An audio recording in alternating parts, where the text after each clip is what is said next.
Alright guys, so we've got 3 skills we're going to do today.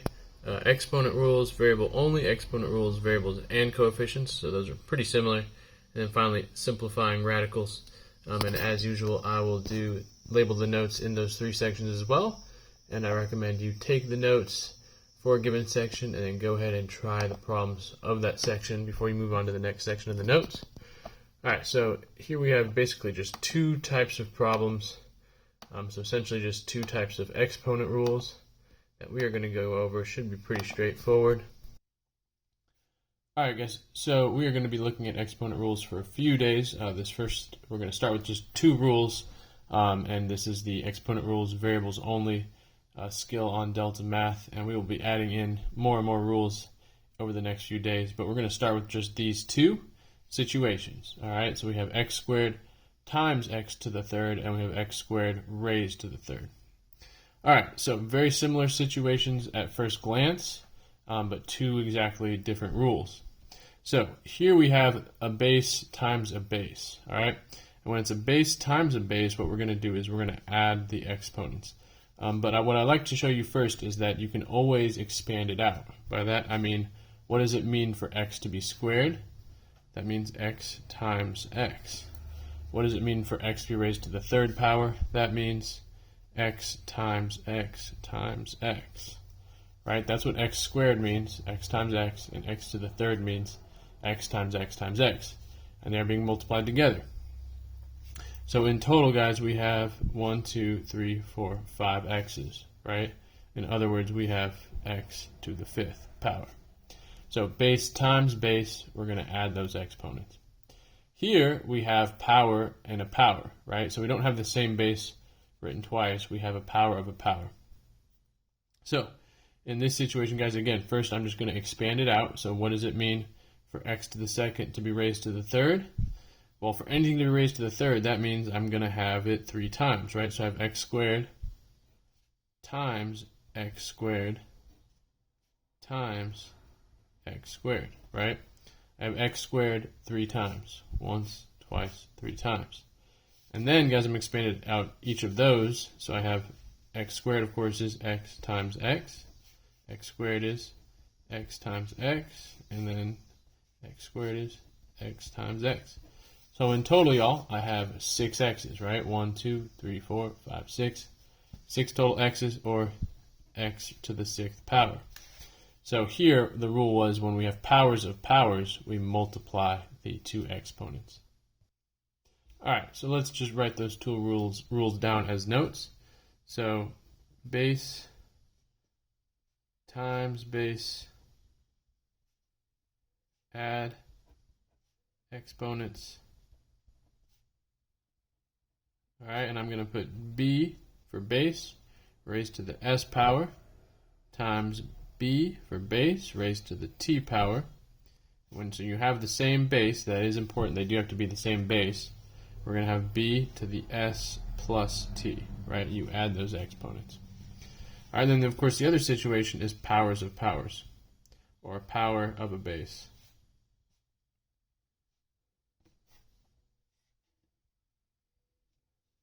And that is this second example, right? This was example 1, example 2. So in that situation, guys, powers of powers, like b to the s. Oh, sorry, I meant to put, when you have powers of powers, you multiply. And as my example here, I'll put b to the s in parentheses, raised to the t equals b to the s times t. Alright, so powers of powers, a base with an exponent, raised to another exponent, we multiply those exponents. Alright?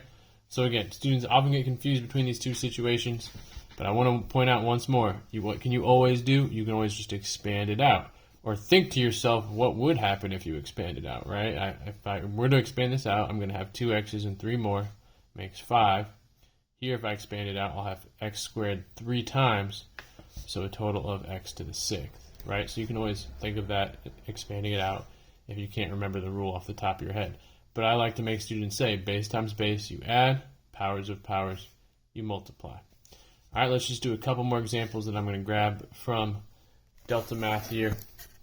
But again, guys, this first set of problems are just looking at these 2 rules again and again. So you'll get plenty of practice applying them. All right, guys, so here's 3 examples real quick. So again, this isn't a base times base situation. We just have the one base. We have powers of powers, so we multiply, right? So 5 times 3, x to the 15. Here, I have the same base times the same base, right? Base times base. So base times base, add exponents, 5 plus 2, b to the 7th power. And then here, I have, again, base times base. Sometimes this throws students off. Remember, guys, you can always put that invisible first power, right? So x squared times x to the first, but that invisible 1 sometimes messes people up. And, of course, we just, base times base, we just add x to the 3rd. All right, so I would go ahead, pause the video, and work on that first Delta Math skill. All right, guys, so for the next Delta Math skill, we have exponent rules. Again, with this time, we're going to throw in some coefficients. All right, and again, that's just the number in front of the variable, but really the same set of rules with one extra kind of piece thrown in, which is what happens to negative numbers with exponents. All right, so let's put negative number to an even power versus a negative number to an odd power. All right, so let's just consider for a second, before I write the rule, let's consider negative 1 to the 2nd power versus negative 1 to the 3rd power versus negative 1 to the 4th power. All right, so negative 1 to the 2nd, that means I have a total of 2 negative 1s, right? And as you know, 2 negatives will cancel out and make a positive, right? Positive 1. Negative 1 times negative 1 is positive 1. Negative 1 to the 3rd, I will have 3 negatives, right? And as you know, these 2, just like they did up here, will cancel out, but then I have 1 left over, right? I call that the odd one out because it's an odd power. So if it's an odd power, you'll end up with a pair, but then there'll be an odd one out. So in total, that means the whole thing will be negative, right? Because these 2 make a positive, but that makes it negative again, and so we're back to negative 1. 4th power, you'll have a total of 2 pairs, right? 2 pairs, that'll cancel out, so you'll end up with a positive 1. And then negative 1 to the 5th, of course, just like negative 1 to the 4th, we'll have 2 pairs that cancel out, right? That'll cancel with that, positive, or excuse me, those 2 will become positive, those 2 will become positive. But then we'll have a 5th one, the odd one out, that makes the whole thing negative, right? So you can see there the pattern, and that will just continue. So the rule is a negative number to an even exponent, it becomes positive number. Or you could just say that the negative disappears. A negative with an odd exponent stays negative.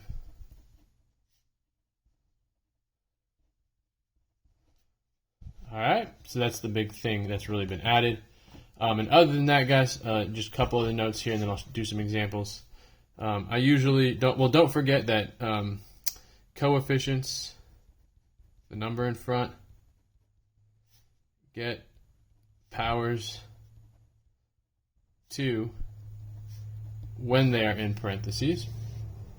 All right, so I'm going to put below when in parentheses. And you'll see what I mean when I do the examples. And second is I like to multiply coefficients first, then do the variables. All right, then do variables. Multiply the coefficients first, then do variables. All right, and both of these notes here will make sense when I do an example. All right, so example 1. Let's see, I have x to the 3rd in parentheses times negative 9x. Okay, so this is, again, a very simple one, but sometimes simple ones throw students off. This, students can get thrown off because they're saying, well, where's the coefficient here on this one? The coefficient on this one, of course, is that invisible 1, right? So when I say multiply coefficients first, then do variables, well, I'm going to do 1 times negative 9, and I have negative 9, right? 1 times negative 9 is just negative 9, nothing fancy there. And then x to the third times x, right? So I multiply the two coefficients, and then I multiply the two variables. X to the third times x, that's x to the invisible 1, right? And as we just practiced, base times base, what do? Add those exponents. X to the fourth. All right, 3 plus 1 is 4. And that's it, final answer. All right, on this next example, guys, I have negative 10, x to the fourth, all in parentheses to the third. So remember, guys, this whole thing is the base. Now, one thing you could do is write this base, you could expand it out, right? You could write this base in parentheses 3 times, right? You could write it 3 times if that's going to help you. But again, this is kind of why we have exponent rules, is so that we don't have to do that. So we have to attack this step by step. The first thing I'm going to ask is what happens to that negative. All right, what happens to that negative? That's the very first thing. So it's a negative number to an odd power, right? Negative number to an odd power. So what happens to it? It stays negative. So I'm just going to put a negative there. All right, so I've dealt with the negative getting the odd power, because everything in the parentheses gets the odd power, including the negative here. Now what happens to the 10? Well, the 10 also gets the odd power, right? So I'm just going to put for now 10 to the third. That's a very common mistake I see students make, is they forget to give the coefficient the power, right? That's why I said coefficients get powers too when in parentheses, right? So when it's in the parentheses here, it has a power, it gets the power 2, right? Negative 9 here didn't get any power, right? Negative 9, there's no power here to get. It doesn't get any power on the x here, but the negative 10 in the parentheses does get the third power. All right, and then finally we have the variables, x to the fourth to the third power, and again we just practiced that. Powers of powers you multiply, so that's x to the 12. All right, and then finally we do have to clean this last piece up right here, 10 to the third. So 10 to the third, guys, that is of course 10 times 10 times 10. You can use a calculator on these if you get stuck, guys, but please, please, please, please, please do mental math wherever possible. 10 times, this is very easy, right? 10 times 10 is 100. You know that. Times 10 again. You know 10 times 100 is 1,000. All right, or 1 followed by 3 zeros. So we have negative 1,000 x to the 12 as our final answer there. All right, we're going to look at 3 more examples here, and then you'll be ready to go and try this for yourself. So here, guys, I have one base in this parentheses, one base in this parentheses. Neither of these sets of parentheses, though, have exponents here to deal with. So that means we're just ready to start multiplying. So again, I'll do my coefficients first. 10 times 4 makes 40. So coefficients first. And then I'll do my bases, so x to the fifth times x to the third. Now remember, guys, it's base times base, so we have 5x's here, 3x's here. Base times base, you add your exponents, so in total we have 8x's, x to the 8th. All right?